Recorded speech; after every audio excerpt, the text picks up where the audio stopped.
हाँ जी, निस्गा elementary secondary school नैस valley में हैगा तो जोड़ा मुख ट्राइब उतों का जिन्हों की अजकल अपनी हुकूमत है उत्ते वो हैगा निस्गा ट्राइब।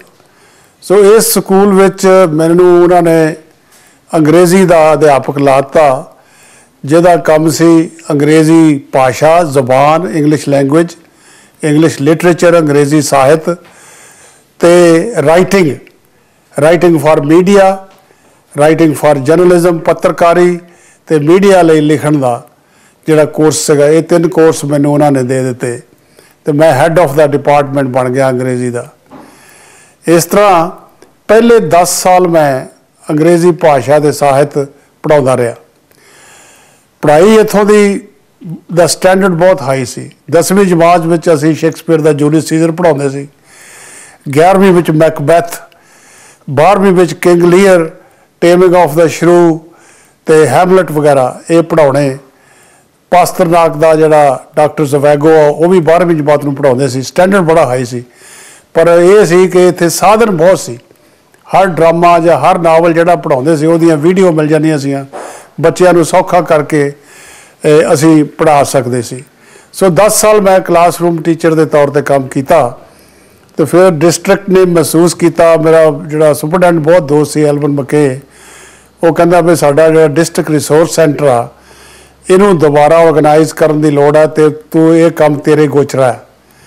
उन्होंने मैनू डिस्ट्रिक्ट रिसोर्स सेंटर का कोआर्डीनेटर बनाता तो मैं फिर उन्होंने डिस्ट्रिक्ट लैवल का रिसोर्स सेंटर अगले 6 सालों में स्थापित किया। तो उन्होंने जी डिस्ट्रिक्ट की फिलोसफी तो गोल्स मैं लिखे। तो उस बाद 1990 सितंबर में मैनू पहली बार निस्गा टीचर्स यूनियन ने अपना प्रेजिडेंट चुन लिया। अगले साल फिर मैं चुनिया गया, उदों अगले साल फिर मैं चुनिया गया। 3 साल लगातार मेरी इलैक्शन हुई तो हर साल इलैक्शन होंदी सी। फिर अगले 9 साल जोड़े आ टोटल 12 साल मैनू वो बाई एक्लामेशन सर्बसम्मति नाल ही प्रधान मनते रहे। तो हसदिया ने कदे कदे कहना भी तू प्रेजिडेंट फॉर लाइफ है, जिन्ना चिर तू जीना तू ही प्रधान बनया रहो।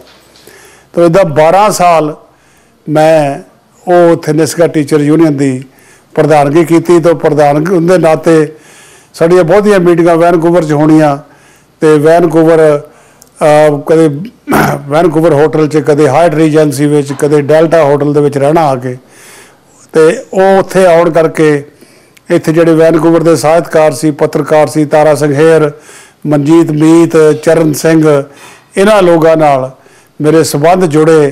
तो जदों मैं आउणा तो इन्होंने मनजीत ने तो चरण ने खास करके मेरे को होटल जा रहना, असी उत्थे फिर कविता दी महफिलां डिस्कशनस करनियां, कभी तारा सिंह हेर के घर चल जाना, कभी गुरदेव सिंह मान नूं जाके एबटफोर्ड जा मिलना। इस तरह एक नवा सर्कल ये सुरजीत माधोपुरी भी शामिल हो जाता सी, होर भी इत्थों के जिहड़े साहित्यकार सी वो शामिल हो जाते सी।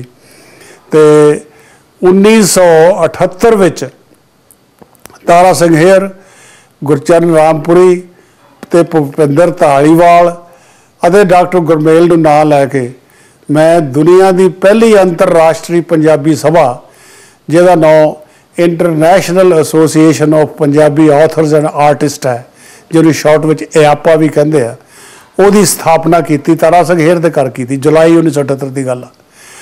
तो वो वालों पहला नाम असी सन्मान कह लो जोगिंदर बारले नूं दिता।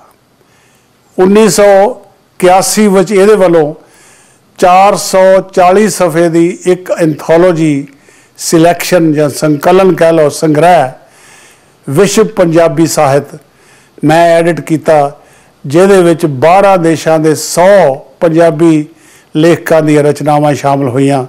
ये संसार भर में अपनी पहली किस्म की पहली पुस्तक सी।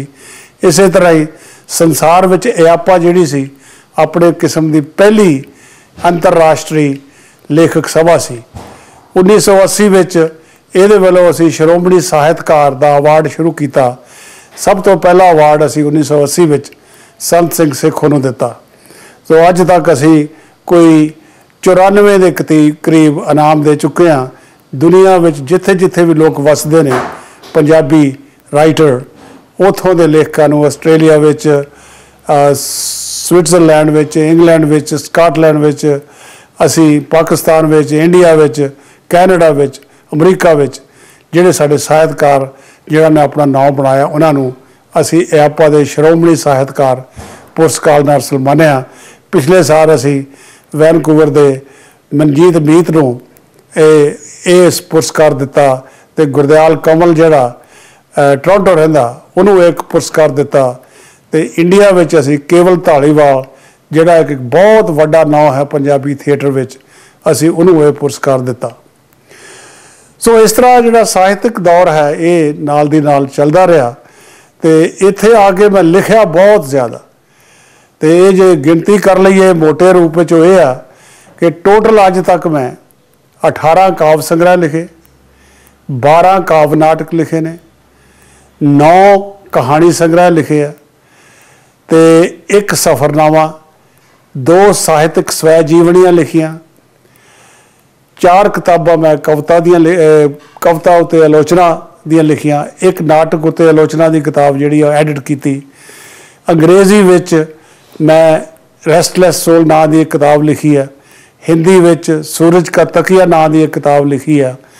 7 ਕਿਤਾਬਾਂ ਮੇਰੀਆਂ ਪਾਕਿਸਤਾਨ ਵਿੱਚ ਸ਼ਾਹਮੁਖੀ ਲਿਪੀ ਵਿੱਚ ਛਪੀਆਂ, ਜਿਨ੍ਹਾਂ ਵਿੱਚ ਕਵਿਤਾ ਦੀਆਂ ਹੈਗੀਆਂ ਗੰਢਾਂ, ਸ਼ਬਦੋਂ ਪਾਰ, ਅਤੇ ਇੱਕ ਸਿਲੈਕਸ਼ਨ ਸੀ ਮੇਰੀ ਹੀਰਿਆਂ ਦਾ ਚੋਗ, ਉਹ ਛਪੀ।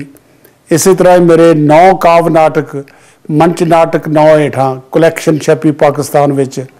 ਇੱਕ ਕਹਾਣੀਆਂ 50 ਕਹਾਣੀਆਂ ਦਾ ਸੰਗ੍ਰਹਿ ਖੰਭਾਂ ਵਾਲੇ ਪਿੰਜਰੇ ਵੀ ਪਾਕਿਸਤਾਨ ਵਿੱਚ ਸ਼ਾਹਮੁਖੀ ਲਿਪੀ ਛਪਿਆ।